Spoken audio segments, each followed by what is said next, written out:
Hey, what's up guys? Welcome back to another Reddit story, and I have got an exciting video for you guys today, some horrifying true Reddit story and something even more exciting. So that's exciting but still super scary. And thank you for stopping by. I appreciate you all watching, and before we get into the video, please like the video and subscribe the channel. The channel's goal is 1000 subscriber, so please subscribe to the channel. And alright, without further ado, let's get into horrifying true Reddit story.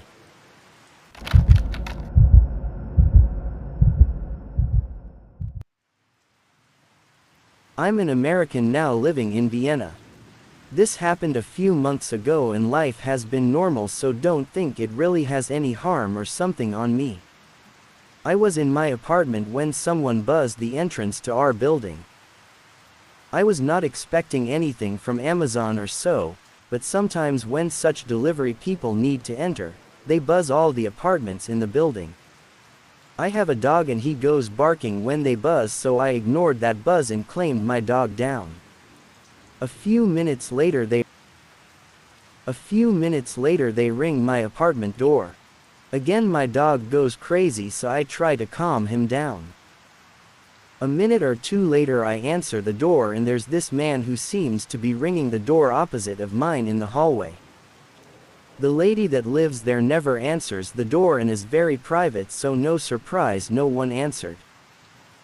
The man was tall, 50s or so, with glasses, dressed in a suit and a coat over that and a hat. Literally think of this spy emoji lol minus the mustache and with glasses. He was also wearing this earpiece thing. I'm not sure if it was a camera or microphone, but it resembled a Bluetooth device from the mid-2000s, if that makes sense. And it was only on one ear. I'm noticing all these things, but at the same time I decide to just play along. Or not sure, I just figured if someone wanted to investigate me I had nothing to hide lol. So the man says he's looking for ex-family that lives upstairs, and that's he's been looking for them and trying to contact them for 2 years. Odd, because just the week before Amazon dropped off my package with them and I had to go to their door to ask for it, so I saw them and know that they're there. Odd, because just the week before Amazon dropped off my package with them and I had to go to their door to ask for it, so I saw them and know that they're there. I tell him my German isn't that great, so then he asks if I want him to speak in English, French, Spanish, Russian, etc. I found that interesting, and out of curiosity I said Spanish. So from here on the conversation between us was all in Spanish. I tell him I don't know the family that well, but I saw them, and basically try to end the conversation. But then he asks me where I'm from and I say US. He tells me all this stuff about how back in the day he lived and worked in the US and how he knew Kamala Harris back when she was a prosecutor and blah blah. So weird, but this is some kind of clue to me that if that's true he was admitting to be some kind of investigator, spy, prosecutor or whatever. He asks me what state I'm from and I say Texas. Again, this was all in Spanish. But I notice as I am saying this he pulls his phone from his pocket and is kinda holding it directly in front of me. I start to think maybe he was audio recording. But the screen looked dark as in the phone asleep. But he asks what state like 3 times. Where? Texas. Where? Texas. Wait, say that again. Where? Texas. Nowhere in our conversation did he seem to have hearing problems, and all of a sudden his phone is out and he seems like he can't hear me. Eek. I get weirded out, so circle back and tell him I don't have any other info of the family upstairs and that's it. I say goodbye and close the door. Any ideas on this guy? Like I said, it was months ago, but I still wonder. I mean, what was that weird earpiece thingy, and if he were a spy or so, why make it so obvious? What about the phone thing? And if he was looking for me or wanted info about something, why be ringing the next door after I ignored the door a minute to calm my dog? All strange.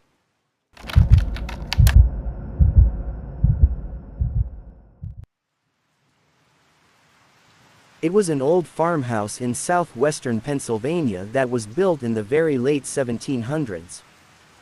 The first day I went into the house to help him move a couch in, he asked if I wanted a tour. I agreed. I have had significant paranormal encounters throughout my life, and for the vast majority of them, when something is happening, there's something I call the dread feeling. It feels as if everything becomes still, there's absolutely no sound at all, and there's an intense desire to flee. As I'm walking farther into the house, I place my right foot on the first stair leading to the next floor. The feeling of dread I encountered at that moment made all others pale in comparison. I've known this guy since I was 9, and he's never believed in the supernatural. However, due to the extreme feeling of dread, I inquired, "Have you had anything weird happen in this house?" To that, his girlfriend who was accompanying us on the tour slaps him on the arm and says, "See. He feels it too." At the top of the stairs, there's archways leading to rooms on either end of the hallway. There are no doors attached. There were, however, 2 small archways on either side of the human-sized archways. I may be misremembering if there were 2 small doors on each side of the larger archways or only one. My apologies as I try to recall these experiences in as much detail as possible. I asked him what those were for, as they were only about 2.5–3 feet high. He said, "I don't want to talk about those."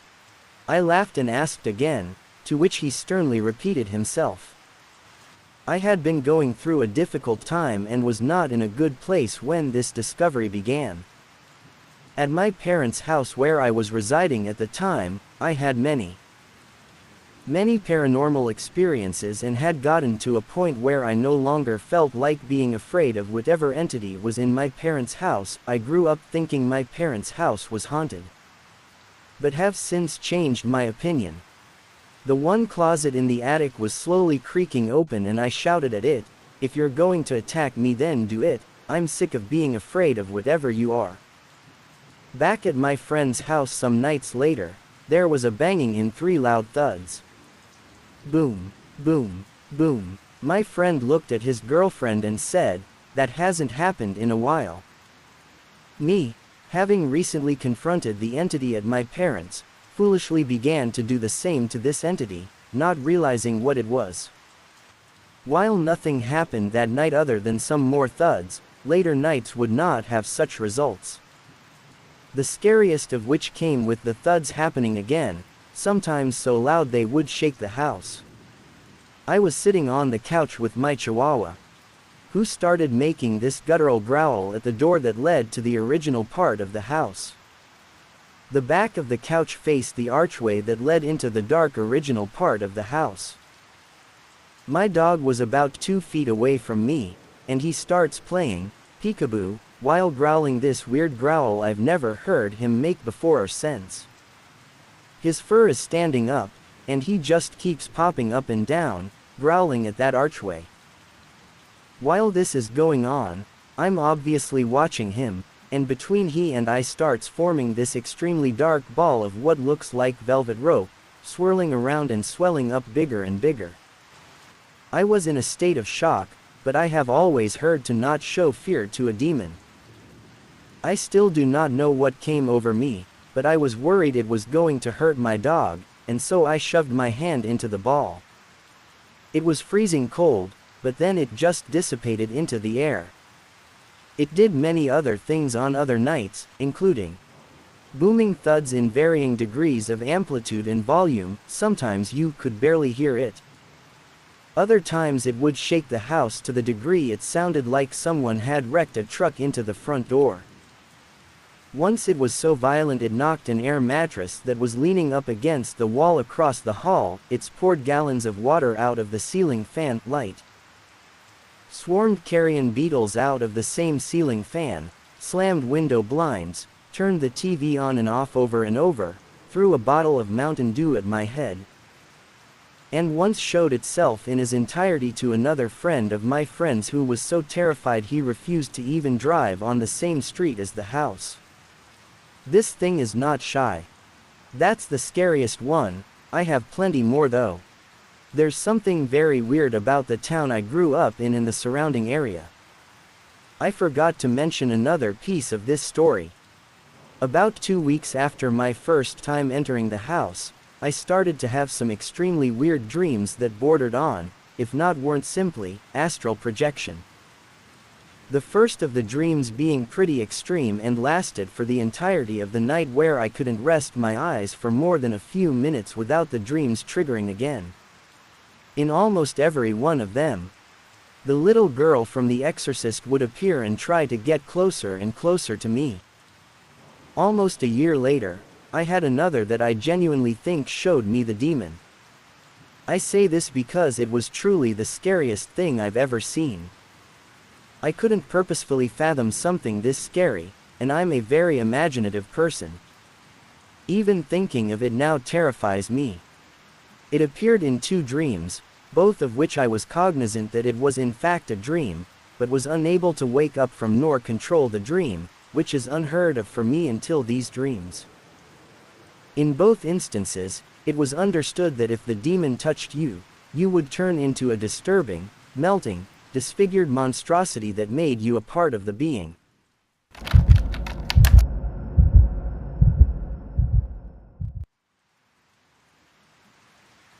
I'm writing this from the psychiatric ward, where she's gotten me locked up for insanity. My accusation of the beloved gardener and author, Penelope, was far more unbelievable than a student with no history of mental illness, including genetically, going suddenly loopy. Everyone gasped and pointed the finger of delusions at me, but I'm not schizophrenic, I've just seen the truth. Penelope Harrow has been putting deadly nightshade in my food, and the facts will get out there before I die. She came into my life a year ago, on the 21 carat of January 2024. My dad was swept off his feet and forgot to be just that, a dad. She always hated me, making snide remarks about how little I did for my dad, or how I should be out with friends more. My dad wore rose-tinted glasses, and the comments went over his head. The symptoms started soon after she moved in. I was getting sick constantly. My throat was always dry, and I had fevers almost weekly. I would get so hot that I'd hallucinate and become delirious. My grades started to slip, and with that so did my dream of studying at Oxford. I didn't even manage to attend the mocks that would give me my predicted grades. The doctors told me my future would have to wait for my health. Penelope was suddenly acting caring, bringing me meals, and making me eat them, even when I was vomiting. They'd make me better, she'd say. My body needed fuel. I did appreciate her efforts at first, however fake they may have been. I'm not a psychic, so I didn't immediately think the worst. I knew I didn't like her, though. My sickness left me ordered to bed rest, and with so little energy, YouTube was one of the only ways to cure my boredom. I enjoy history, so I was watching a video on medieval poisons, and one caught my eye: deadly nightshade. I froze as I saw the side effects: hallucinations, dry throat and mouth, constipation, and increased heart rate. All the things that I'd been suffering with for months, that the doctors couldn't diagnose. They were all right in front of me. I spent the whole of that day researching and was dead set on the culprit. I eased myself up to the bedroom window and looked into the garden that I hadn't been well enough to sit in for months. Garden peas and potatoes were growing, as well as carrots. I saw sunflowers and daisies scattering the grass, and tucked away behind the tomato-filled greenhouse, there they were. The nightshades, and my stepmother, who was looking around cautiously, before plucking one from the stem. It was nearly dinner time. When she brought up my food, I refused it. I know what you're doing to me. She forced a look of confusion, but I saw the twinge of fear in her dark eyes. I'm not sure what you mean, honey. You're not well, she said, patronizingly. I couldn't believe what I was hearing when that night she cried to my dad. She attacked me. She was accusing me of poisoning her. She's not well. I was helpless when the next day the doctors took me away. I've been good, so I'm allowed an hour of communal time in the library each day, though my computer usage is monitored. I've made this Reddit account, and I hope they don't make me delete the post. I hope one of you believes me. If anyone sees this, spread the word. Francine Gray is innocent, and Penelope Harrow is a monster. Wow, guys, that one still gives me chills. If you made it to the end, let me know you survived. Don't forget to smash that like button if you enjoyed the terror, and subscribe if you haven't already. We're creeping closer to that 1K goal, and your support means everything. Hit the bell so you never miss a nightmare-fueled upload. Stay spooky, stay safe, and remember, you might want to sleep with the lights on tonight. Until next time, peace out, if you can.